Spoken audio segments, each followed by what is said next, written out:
불안한 당신에게 14번째 사례를 소개하겠습니다. 불안과 공황, 이 공포 속에서 견디시기 어려워하시는 분들이 어떻게 자신이 이겨내고 극복하는가를 수기로 써주신 걸 가지고 우리가 나누면서 불안과 공황 어떻게 우리가 해결할 것인가를 돕고 그런 방법을 찾아내고 있습니다. 이분은 처음에 시작하는 게 밤에 친정엄마한테 전화 오신 거예요. 결혼하신 분인데 오빠가 오토바이 사고 났다. 놀라셨겠죠. 그 놀란 상태에서 남편하고 같이 오빠가 입원한 병원으로 가는 거예요. 근데 그때 남편이 마침 술을 좀 드셨대요. 그래서 운전을 이 사례자 분이 먼저 하셨는데, 그러면서 이제 오빠 별일 없어, 어떡하지? 그러고 막 초조하고 가슴이 막 두근거리는 상태에서 막 차를 몰고 갔는데, 이 차들을 막 운전하고 가는 도중에 마치 뭐 차가 터널에 빨려 들어가는 그런 아득한 느낌. 보통 공황 겪으시는 분들이 이렇게 시작을 많이 하시거든요. 옆에 차가 부딪힐 것 같고, 그 다음에 차들이 나한테 달려오는 것 같은 느낌, 그런 두려움이 확 올라오신 거예요. 이러다 정말 죽을 것 같아 라고 더 이상 운전할 수 없게 되고, 갓길에 서서 비상등 켜고 뭐 이렇게 물 마시고 정신이 잘 나간 것 같고 이러죠. 그게 바로 공황을 겪으신 거죠. 남편이 옆에서 여보 왜 그래 그러면서 있고, 하여튼 천신만고 끝에 오빠한테 갔더니 오빠가 좀 다치시긴 다치셨어요. 근데 뭐 그렇다고 뭐 목숨이 위험하거나 그런 건 아니었는데, 어쨌든 그런 상태에서 확 공황을 처음 겪었다라고 하셨는데, 거기서 끝난 게 아니고요. 이분은 또 1년쯤 있다가, 그때도 또 우연히 남편하고 같이 지내다가 남편 뭐 부부 모임이었는데 남편이 술이 취하고 뭐 차에서 토할 정도로 취하셨답니다. 그리고 이제 그거 얼마나 신경 쓰셨겠어요. 그리고 이제 본인이 운전하고 가는데 바로 그 증상이 또 재현이 된 겁니다. 뭔가 이렇게 좀 걱정하고 스트레스 받으실 때 증상이 나타난 거고, 이렇게 한 두어 번의 심한 공황 증상을 겪고 나서 공황이 반복이 되신 거예요. 그래서 이분이 가야 되는데 점점 못하는 거죠. 행동 반경도 좁아지고 성격도 소심해지고, 이제 아주 전형적으로 공황장애 환자분들이 못하시는 일, 잠수함 타고 바다 구경 갔다가 공황 오고, 영화 극장 가서 불 꺼졌을 때 못 견뎌서 도망 나오고, 아파트 높은 층에 못 가고, 이런 식으로 가기 시작하면서 막 상황마다 공황을 겪기 시작하면서 그야말로 도망가고 회피하는 일이 벌어집니다. 우리가 이제 심리학적 용어로 이거를 어떤 경험 회피라는 말을 쓰거든요. 내가 어떤 상황에서 불안해지고 두려워질까봐 그 경험하는 거를 자꾸 피하려고 하세요. 근데 피하다 보니까 거의 경험을 할 수 있는 게 점점 없어지거든요. 그래서 어떤 걸 새로운 걸 경험하다 보면 거기서 또 공황이 나타나서 또 피하고, 그러니까 자꾸 생활 반경이 줄어드는 거죠.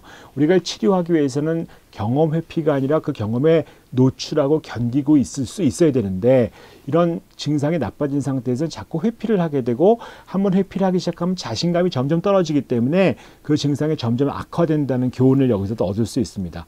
이분이 점점 더 심해지셨어요. 근데 가만히 보면 이분이 이런 어떤 죽음에 대한 공포가, 아이 낳고 아이를 또 셋이나 두셨는데요. 참 쉽지 않으셨을 것 같아요. 힘들고 그러면서, 근데 이 아이를 잘 키워야 되겠다는 욕심 같은 게 있고, 거기에 약간 건강염려증 같은 것도 있어서 힘들었는데, 그렇게 고생해서 키운 아들이 이제 결국은 사춘기 들어가면서 말썽을 부리는 거예요. 그래서 이것들이 이분한테 너무 큰 스트레스였던 것 같아요. 학교 가고 수시로 불려가서 선생님한테 잘못했다고 내가 용서해달라고 대신 빌어야 되고, 학교에서는 이제 더 이상 자꾸 이러면 안 된다고 하고, 뭐 출석 일수도 모자랐다고 하고, 이제 학교 전학해라 이 얘기를 들으니까 너무 불행해지고 너무 힘드셨던 거예요. 그래가지고 더 이상 감당을 못하고, 아이가 이렇게 힘들어지고 내가 이런 스트레스를 받은 때, 그때서야 정신과에 가셨답니다. 정신과 가서 진료 받으시고, 다행히 이분은 약물 치료의 반응이 금방 나타나셨어요.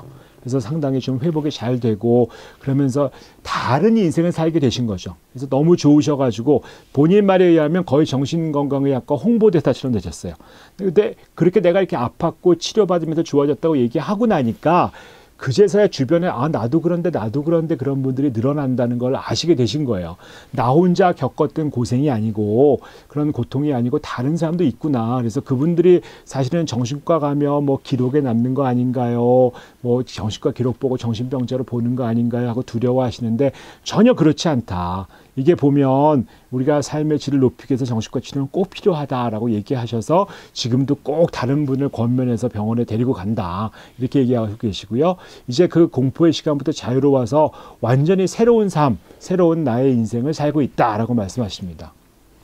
이분에 대해서 이제 정신과 선생님이 이분이 굉장히 좀 시작할 때는 너무 힘드셨어요. 왜냐하면 이게 아들 문제 때문에 병원에 오게 되셨지만 사실은 이분이 공황을 겪으신 건 훨씬 전이거든요. 훨씬 전에 뭐 오빠 다쳤을 때도 그랬고 여러 가지 뭐 남편 운전할 때도 그러면서 굉장히 자기의 어떤 소위 경험의 피가 많아지면서 자기 삶이 위축이 됐는데 적어도 선생님의 소견으로 봐서는 5, 6년 이상 고생하셨는데 그제서야 병원에 오신 거다. 좀 일찍 오셨으면 훨씬 좋았을 텐데 그런 말씀을 하시고요. 하여튼 이 공황에 대한 두려움 때문에 무엇을 못하고 이 공황의 특징이 있습니다. 공황이라고 하는 것들은 심리학적으로 봤을 때 너무 갑자기 나타나고 내가 그걸 컨트롤하지 못할 것 같은 두려움이 커요. 근데 사람들은 심리학적으로 예상하지 못하고 생기는 일, 그 다음에 조절하지 못할 것 같은 일들을 굉장히 싫어합니다. 그런데 이 공황이라는 게 이 두 가지가 다 나타나요. 예측할 수 없고 언제 나타날지 모르거든요. 그 다음에 내가 컨트롤할 수 없고 조절할 수 없다. 그래서 너무 힘드신 거죠. 내가 언제 나타날지 모르고 내가 조절할 수 없다고 생각하니까. 그런데 인생이라는 게 사실은 원래가 예측할 수 없는 거고 조절할 수 없는 것이거든요. 내가 뭐 항상 공황이 오면 나 심장 터질 것 같아, 죽을 것 같아 하고 두려워하시지만 사실은 이건 정말 과도한 헛개비 같은 생각이죠.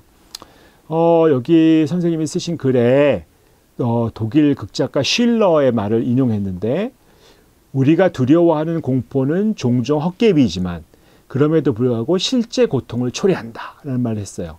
내가 두려워하는 게 사실 별게 아니지만 나는 고통을 겪는다는 거죠. 그래서 우리가 이 불안, 고통이 있을 때 이걸 좀 자세하게 꼼꼼히 한번 살펴볼 필요가 있습니다. 그래서 이제 여기 몇 가지 핵심 불안을 찾기 위한 질문이라고 해서 써주신 게 있거든요. 가장 두려워하는 게 뭘까? 두려워하는 일이 실제로 발생할 확률은 얼마나 될까? 불안은 언제 안 나타날까? 언제 어떤 상황에서 어떤 과정으로 얼마나 그 불안이 오는지, 또 정말 피하고 싶은 건 뭘까? 어떤 상황과 어떤 상태를 정말 두려워하는가? 그 다음에 공황이 그걸 내가 견뎌보고 싶은데 도저히 견딜 수 없게 만드는 건 뭘까? 이런 것들을 좀 차근차근하게 한번 찾아서 설명해봐서 나는 정말 무엇을 두려워하고 그 두려워하는 것이 진짜인지, 그것이 혹시 내가 생각으로 만들어낸 것이 아닌지를 한번 찾아보면 훨씬 공황과 불안으로부터 자유로울 수 있다라고 선생님께서 기술을 해주셨고요.